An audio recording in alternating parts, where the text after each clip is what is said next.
In December of 2024, a debate on the evidence for the papacy in the 5th and 6th centuries took place.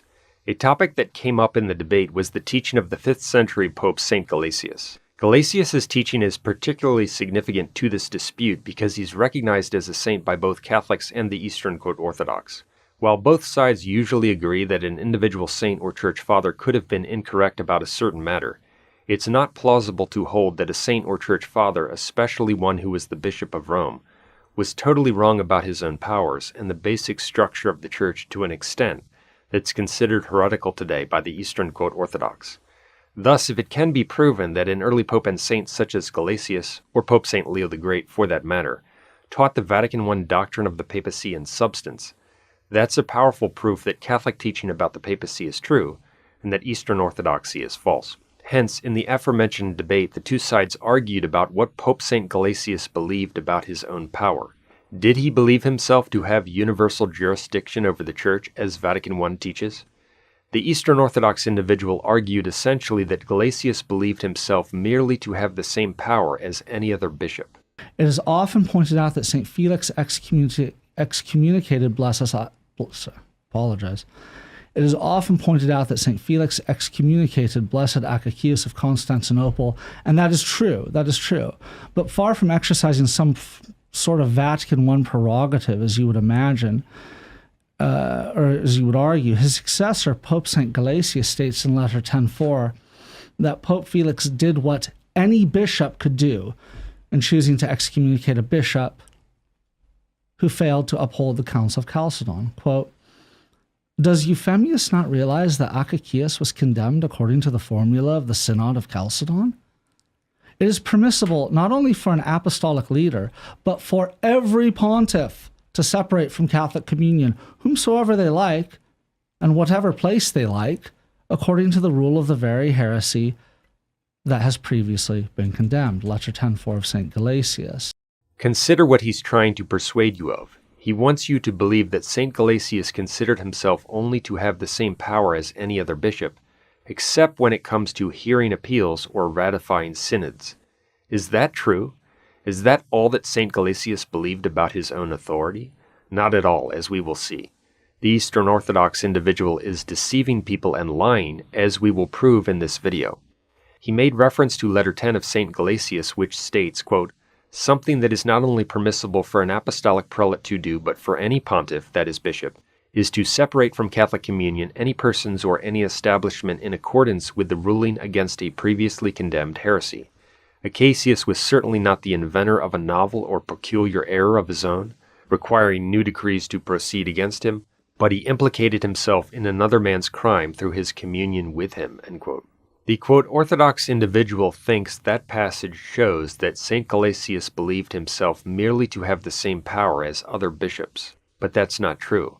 What Gelasius meant by that statement is that when a heresy has previously been condemned, and someone implicates himself in that heresy through communion with its adherents, then in that case any bishop can separate that person from Catholic communion, for the person has shown himself to be manifestly heretical by communicating with heretics. It's simply an application of the Galatians 1:8 principle, which makes it clear that heretics can be recognized and condemned by their actions. However, as we will see in the very same Letter 10 and in other letters, St. Gelasius makes it clear that as Pope and occupant of the Apostolic See, he has a unique power not shared by other bishops, and that this power is indeed over the universal Church. In the same Letter 10.9 he states, quote, "If it concerns religion to such an extent, the sum of the entire judgment is due only to none other than the Apostolic See according to the canons," end quote. Notice he teaches that the sum of the entire judgment on a matter of religion is due only to the Apostolic See, that is, the Roman See. Gelasius also states, quote, "They wield the canons against us while they do not know what they say. They reveal themselves to contravene these by the very fact that they shun obedience to the first See when it gives sound and correct advice. These are the very canons which intended that appeals from throughout the Church be laid before the examination of this See, but they ordained that from itself, that is the Roman See, appeal should absolutely never be made. And in this way they, the canons, have ordained that it, the Roman See, sit in judgment over the entire Church, that it pass under the judgment of none, and that no judgment ever be made about its judgment, and they have decreed that its verdict be never annulled, but ordered rather that its decrees be followed." End quote. So in letter 10, the very letter that the Orthodox heretics cited, Gelasius teaches that the Roman See sits in judgment over the entire church, that it passes under the judgment of no one, that its decrees must be followed, etc. That demonstrates that Gelasius believed the Apostolic See to have a unique power over the universal church. However, some Eastern Orthodox will still object by claiming that this only applies when the Pope functions as the head of a synod or hears an appeal. But as these quotes show, Gelasius does not limit the unique power of the Roman See to hearing appeals or heading a synod. Rather, he teaches that its judgments and decrees must be followed, that it judges the whole church, etc. However, their objection in that regard is definitively refuted by another letter of Pope St. Gelasius. It's letter 13 in Media Latin Fathers, and it's listed as letter 26 in Thiel's Book of the Epistles of the Roman Pontiffs. In the aforementioned debate on the papacy, the person who was arguing for the papacy, Eric Ibarra, made a very good point by citing a passage from letter 13 of Gelasius, which is letter 26 in Thiel's compilation. The Eastern Orthodox individual who calls himself Ubi Petrus was obviously unfamiliar with this important letter because only a few excerpts from it have been translated into English. That's a big problem for him and for the Eastern Orthodox in general because the letter refutes their claims, it refutes their position, and it refutes their distortion of ecclesiastical history. It proves that St. Gelasius believed himself to have supreme authority to act for the Church without any preceding synod. After we play the section from the debate, we will quote other sections from this important letter which, to our knowledge, have not been translated from Latin into English until now. So pertaining to that see, Pope Gelasius says, "The Apostolic See has often had the liberty, facultas, without a synod preceding it, without a synod preceding it, to loose those whom a synod has unjustly condemned, and also, if necessary, to condemn others without the convocation of a synod."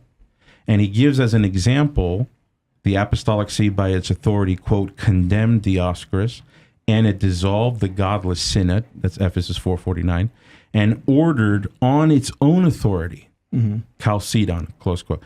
So, I'm sorry, which letter is that from? So this is a letter. This is letter 1? No, this is letter 13. Okay. Well, it's not in there. It's unfortunately Neil and Alan didn't incorporate that. It's similar here in letter 1. It's stated. Well, it's similar, but I'm reading from Dvornik's translation of Epistle 13 and PL 59.67. It's not in that book, I can assure you. But so he's saying that he doesn't need a synod proceeding, that the Apostolic See has had the liberty to do this by the synod. Do you believe that? I believe what he says, but I don't believe your interpretation. Okay, so what does he mean by not having a synod preceding? Well, in those quotes earlier, he doesn't need a synod to condemn someone. He can do it according to the form of a previous council, like Chalcedon. Right, but he says without a synod preceding. So it's in other words, he gives as examples situations that don't have a preceding log of a council.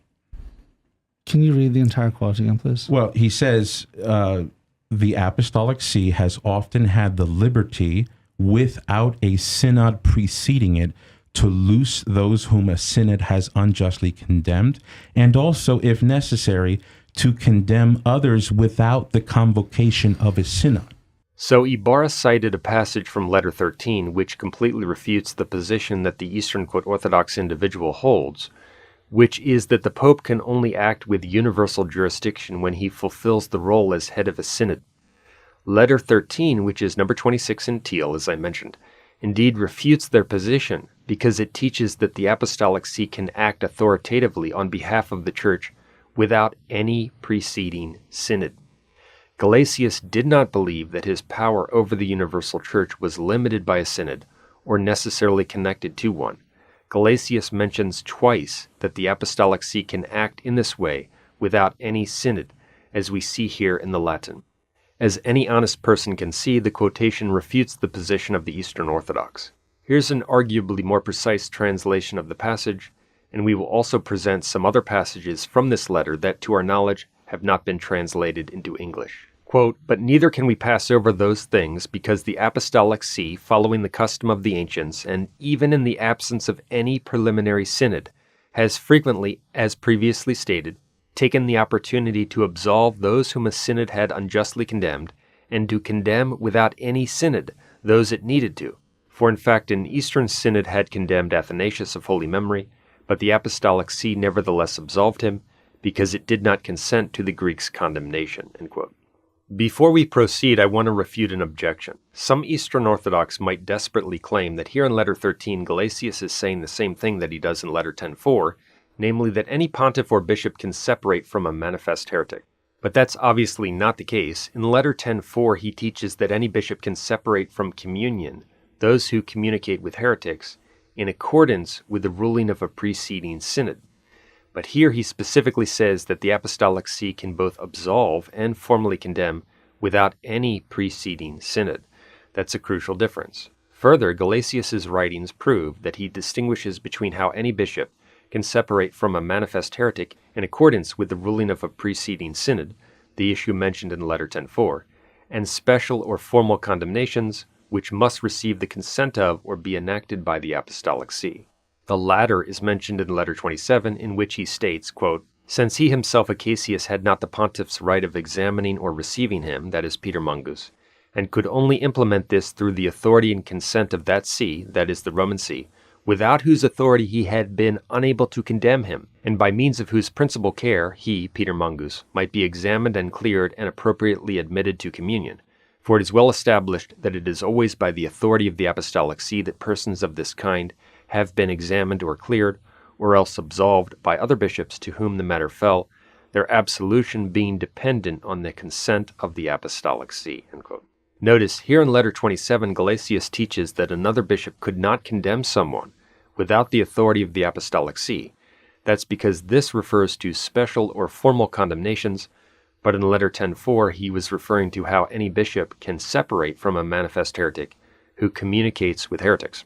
Another example of this point is found in Gelasius' second treatise against Acacius. He states, quote, "For no one was able or ought to expel or recall the head of the second see without the assent of the first see." End quote. Thus, Gelasius believed that popes had a unique power, including in regard to such formal condemnations. The words and context of Letter 13 prove without any doubt that Gelasius believed that popes, as occupants of the Apostolic See, had a unique power for the entire Church, both of absolving and of condemning without any synod, thus refuting the Eastern Orthodox position. Additional passages from the same letter further prove the point, and this might be the first time, as I mentioned, some of these have been translated into English. For example, in the same Letter 13, or 26, Gelasius states, quote, "A synod also of Catholic prelates had indisputably condemned John of Constantinople of no less holy memory, and in a similar fashion the Apostolic See also alone absolved him, because it did not consent. And much the same happened to Bishop Flavian of the Greeks, who had been condemned by a council for a similar reason.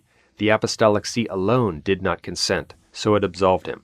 And what is more, of its own authority it condemned Dioscorus, prelate of the second see, that is Alexandria, who had been received at that council, Ephesus II, and by withholding its consent it did away with that impious synod. And for the cause of truth, it alone decreed that the Synod of Chalcedon take place, in which it alone granted forgiveness to countless bishops who had folded at the robber council of Ephesus, and by its own authority no less struck down those who remained in their perfidy, an authority followed by the council that had gathered there to restore the truth." End quote. So in these passages it's crystal clear that Gelasius believed that the Apostolic See had a unique power in regard to acting for the entire Church. Notice that he even says that it alone decreed that the Synod of Chalcedon take place. He also says that Chalcedon followed the authority of the Apostolic See.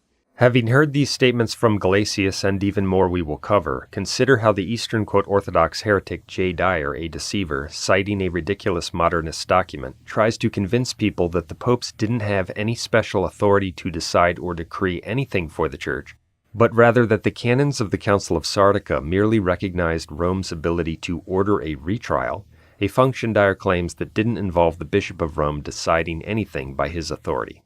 The canons of Sardica are determined that a bishop who had been condemned could appeal to the Bishop of Rome, and that the latter, if he deemed appropriate, might order a retrial. So it is not the Bishop of Rome deciding, it's him allowing for a retrial. But the quotes we've already covered from Gelasius and others we will cover smash this total lie that the Bishop of Rome couldn't decide anything authoritatively for the Church. As we saw, Gelasius teaches that the canons, he's obviously including the canons of Sardica, recognize a unique authority in the Roman See of settling and deciding matters for the whole Church, an authority Gelasius teaches that is not shared by any other bishop and which goes way beyond ordering a retrial.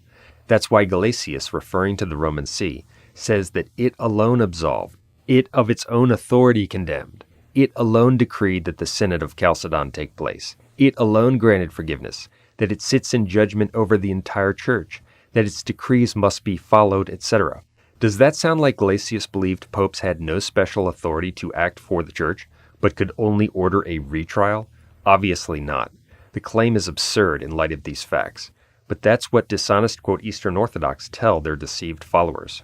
And that the latter, if he deemed appropriate, might order a retrial. So it is not the Bishop of Rome deciding, it's him allowing for a retrial. The statements of Gelasius, who is recognized as a saint by the Eastern, quote, Orthodox, demolish their lies about early papal authority. They also show that Gelasius' understanding of the Sardican canons is consistent with Vatican I's teaching. Indeed, the reason that appeals from throughout the Church were laid before the examination of the Roman See is that the supreme authority of the Church is found in the Roman See. Gelasius continues, quote, "For just as that which the first see had not approved was unable to stand, so that which it saw fit to proclaim the whole Church accepted." End quote. That's an important passage. Gelasius teaches that which the Apostolic See proclaimed, the whole Church accepted. These statements are equivalent to Vatican I's teaching on the papacy. Again, consider how a statement such as this from Gelasius demolishes the lies peddled by the Eastern, quote, Orthodox. And that the latter, if he deemed appropriate, might order a retrial. So it is not the Bishop of Rome deciding, it's him allowing for a retrial. Gelasius continues, quote, "But we cannot be silent about what the entire Church throughout the world knows, for what has been bound by the sentences of any of the bishops, the chair of the blessed Apostle Peter has the right of loosing, seeing that it has the right of making judgments about every church, and that it is unlawful for anyone to pass judgment on its judgment, since it was to it that the canons intended appeal to be made from any part of the world, but against it no one is permitted to appeal." End quote. Here Gelasius states that the chair of Peter has the right of making judgments about every church. That's universal jurisdiction. It's also noteworthy that the word used in Latin is fas, which means divine law or right. The power of the Apostolic See was divinely instituted. It was given by Christ to St. Peter and his successors. When Gelasius often cites the canons about the unique authority of the Apostolic See, he appeals to them because on this matter they express and reflect the tradition of the apostles about the chair of St. Peter and the authority conferred on it by Christ himself. Indeed, in the same letter, Gelasius refers to, quote, "the first see," that is the Roman See, which confirms each synod with its authority and safeguards it with its uninterrupted moderation by virtue, of course, of its primacy, the primacy which the blessed Apostle Peter received from the voice of the Lord, and followed no less in this by the Church, has always held and retains. End quote. Hence, the primacy which the Roman See holds over the Church was received from the voice of the Lord, that is, it was divinely instituted. In Epistolae in Media Latin Fathers, which is listed as Epistle 12 in Teal, Gelasius writes, quote, "But the authority of the Apostolic See, because it has been set over the universal Church for all Christian centuries, is corroborated by a succession of canons of the Fathers and a manifold tradition." End quote. Notice here that Gelasius teaches that the See of Rome was set over the universal Church for all Christian centuries, and that this was corroborated by the canons, as we saw, and the tradition from the apostles. In Tractatus 2, number 10, Gelasius states that Christ singled out St. Peter from the other apostles, willed him to be the ruler of the Church, and directed him to Rome, so that the preeminent and foremost apostle would be in the preeminent or foremost city. Quote, "Certainly there were 12 apostles endowed with equal merits and dignity. Further, although all equally shone with spiritual light, nevertheless Christ willed one of them to be the ruler, and directed him by a wonderful dispensation to Rome, the mistress of the nations, so that in the preeminent or foremost city he might direct the foremost and preeminent Peter." End quote. His meaning is very clear. Just as the city of Rome at the time of St. Peter exercised real power and governance over the rest of the empire, Christ sent his leading apostle St. Peter to Rome so that Christ would govern the universal church through St. Peter in that city.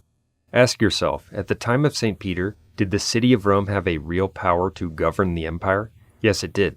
Well, Gelasius is comparing Rome's position to govern the empire to St. Peter's position to govern the church, and he teaches that the bishops of Rome inherit St. Peter's authority.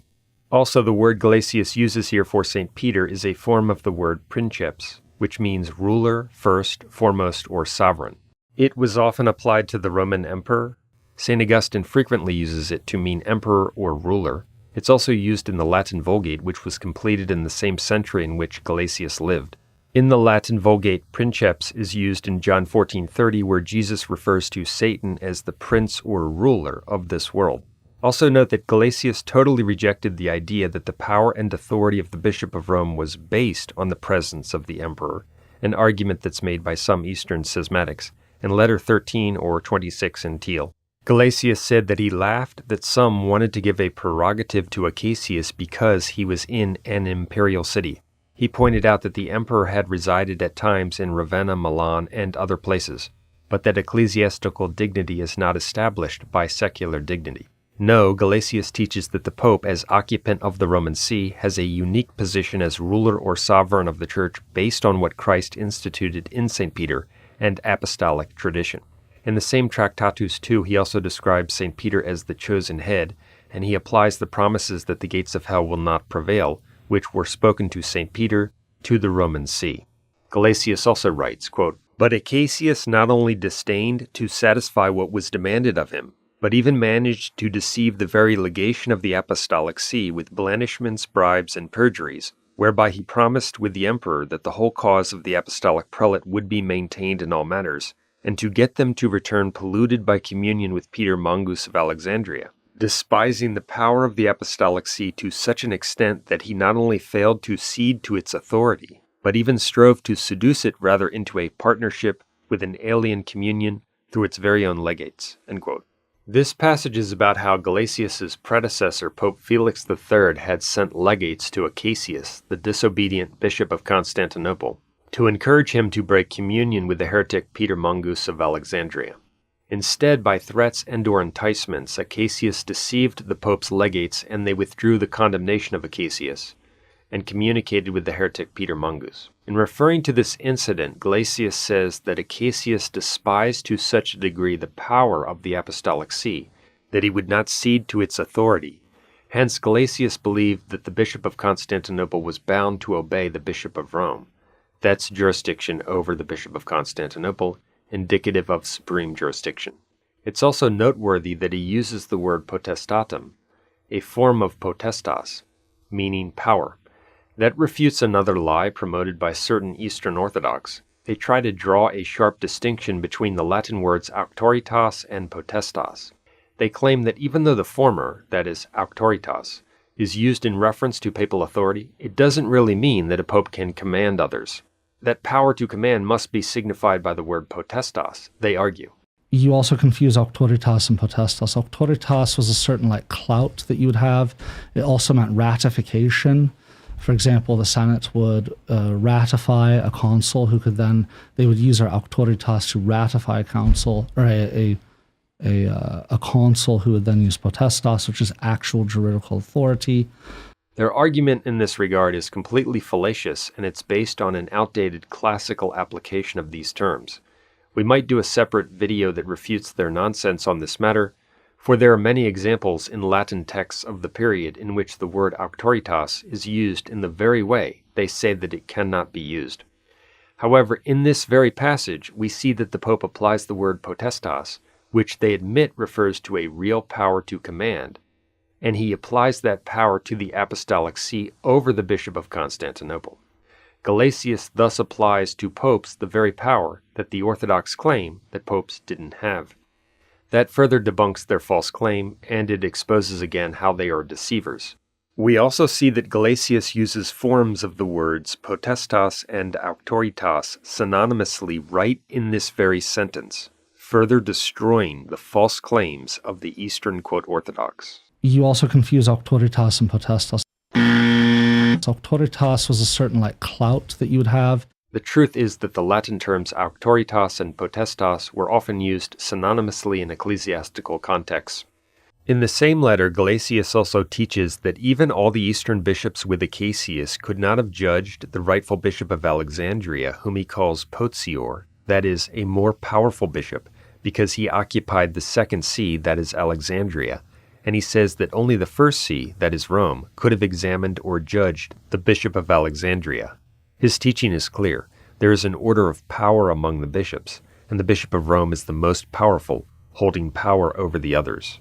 So when you consider all of these facts and quotations, does it cause you to conclude that Gelasius merely believed himself to have the same power as other bishops, as the Eastern Orthodox would have you believe? Of course not. Does it cause you to conclude that Gelasius limited the Pope's supreme jurisdiction to ratifying a synod or hearing an appeal? Of course not, for he specifically says that he can act without any preceding synod, and he refers to the Apostolic See ordering, judging, etc., the entire Church. Gelasius' statements are in fact proof of the Vatican I papacy in the first millennium. I should also note that the Eastern Orthodox individual we've refuted in this video, who calls himself Ubi Petrus, is actually a liar and a fraud. Among his other lies, he falsely stated that we live in a trailer, even though that's not true, as anyone can see by watching the video about our monastery. They are still stuck in a trailer. That's right. Most Holy Family is actually just a trailer. Even after he was repeatedly told that it's not true, he continued to say it because he's a liar. If he's that dishonest about matters such as where people live, it's not a surprise that he's extremely dishonest about subtle matters of history and theology, as we've shown in this video. The same heretic made another huge mistake with regard to Pope Vigilius. We refuted it in our video on Vigilius. He claimed that Rome approved the Acts of Constantinople II, which condemned Pope Vigilius. Note that the following clip sets forth his claim, even though it was narrated by a different person.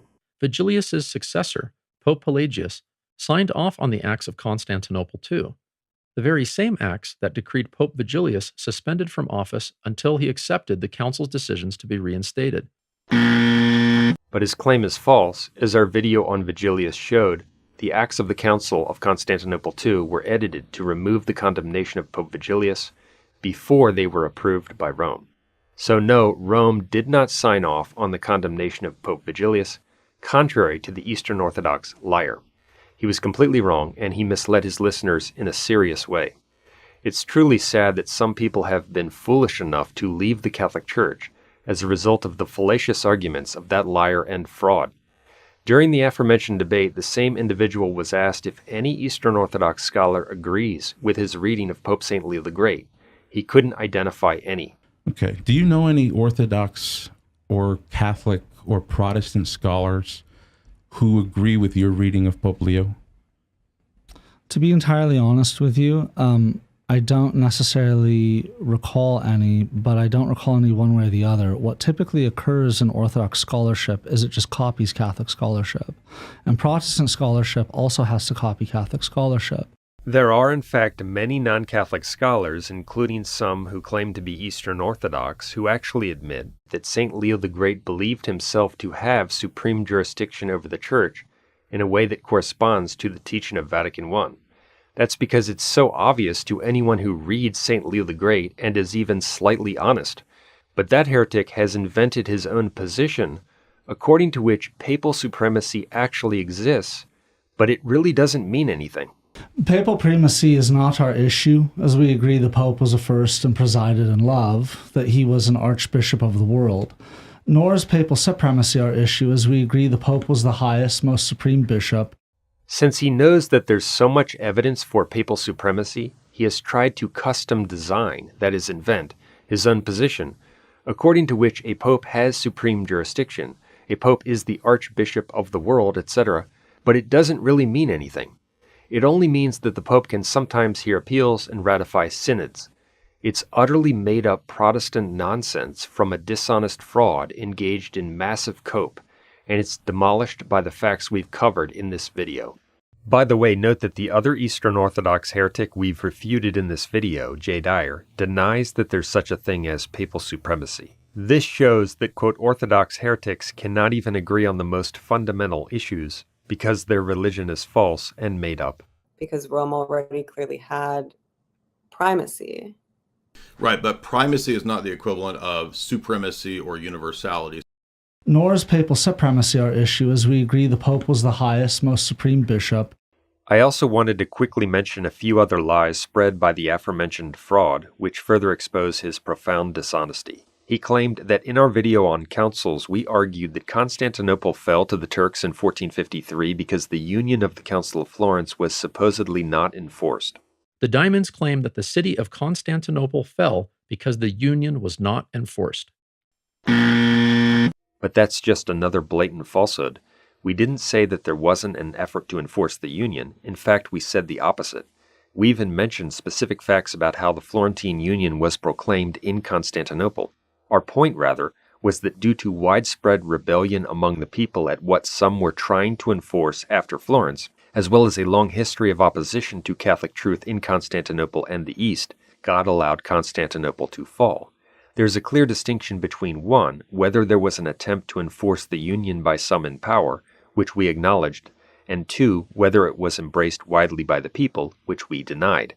This is not hard to understand. We were extremely clear that there was an effort to enforce the union, but that it was resisted.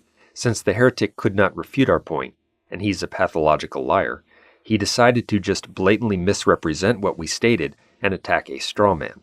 That's what liars do. He also lied when he claimed that our video on councils brought up the decision of the emperor as elevating a council to an ecumenical status, when that's not what we argued or said. Also note that the fraud once again slanders us by saying that we live in a trailer, a quote, trailer story. This fact speaks to both the ignorance of Sergei Desniak and the trailer story when they bring up the decision of the emperor being involved in elevating a council to an ecumenical or binding council. But he's just lying again. We didn't say that the decision of an emperor elevates the status of a council to something ecumenical. Rather, we brought forward many facts about the Council of Florence, who was involved, and the various people who considered the council ecumenical, including the Byzantine emperor at the time, for those who might deem that significant. And it's a fact that many in the East have held that the emperor's role in inviting bishops to early ecumenical councils was important. For example, George Kadrenos, a Byzantine historian of the 11th century, wrote that councils, quote, were named ecumenical because bishops of the whole Roman Empire were invited by imperial orders, end quote. Thus, it's perfectly acceptable for us to mention that the Byzantine emperor was present and considered the council ecumenical, for those who might believe that's relevant when comparing Florence to the organization of early ecumenical councils. That is not to say that the emperor had an official teaching role, or that his approval of the council made the council's teaching binding. The fraud has once again lied, misrepresented our point, and attacked a straw man. The aforementioned fraud also claimed that we asserted that Patriarch Joseph II of Constantinople had a deathbed conversion at Florence. There are 4 points the Diamonds assert here. First, that the Patriarch Joseph had a deathbed conversion. But we didn't say that. It's just another example of how sloppy, dishonest, and inaccurate he is. What we actually said is this. The Patriarch of Constantinople named Joseph II was present at the Council of Florence. He was in favor of union with the Pope and the Catholic Church, and he died during the council. Before his death, he wrote a statement affirming that he submitted to the teaching of the Pope and the Catholic Church.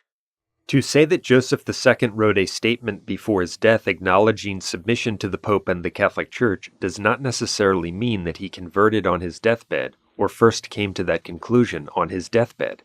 It just means that he wrote a statement sometime before his death. We didn't even mention his deathbed, and we said that he was in favor of the union. Yet the liar twisted that into a specific assertion on our part that he converted on his deathbed. There are 4 points the Diamonds assert here. First, that the Patriarch Joseph had a deathbed conversion. It's a lie, and it gives the false impression that we admitted that Joseph II was opposed to the union until just before his death, something we did not assert or admit. Even though that particular lie about our position is not of the greatest significance, it's another example of how he routinely misrepresents things, even in small ways. This becomes very significant when one deals with a large amount of detailed theological or historical material. It's also interesting that during the aforementioned debate, there was apparently a Christmas parade occurring in the area. The Eastern Orthodox individual got so frustrated at one point that he reacted by pompously and irreverently calling the Christmas parade obnoxious. See, if the papacy's prerogatives can extend beyond those of a patriarch to archbishops, to metropolitans and so forth, I would assume that you would need to break him loose. You would need to break him loose from the I cannot think with all that noise in the background. That is obnoxious. His reaction to a Christmas parade, that is, to people who are apparently trying to draw attention to the Christmas season, is that it's obnoxious. It makes sense that he would react in that way to a Christmas event because he's a diabolical heretic. In this video, we've clearly proven that St. Gelasius believed himself to have supreme jurisdiction over the Universal Church consistent with Vatican I. Traditional Catholicism is true, Eastern Orthodoxy is false and based on lies.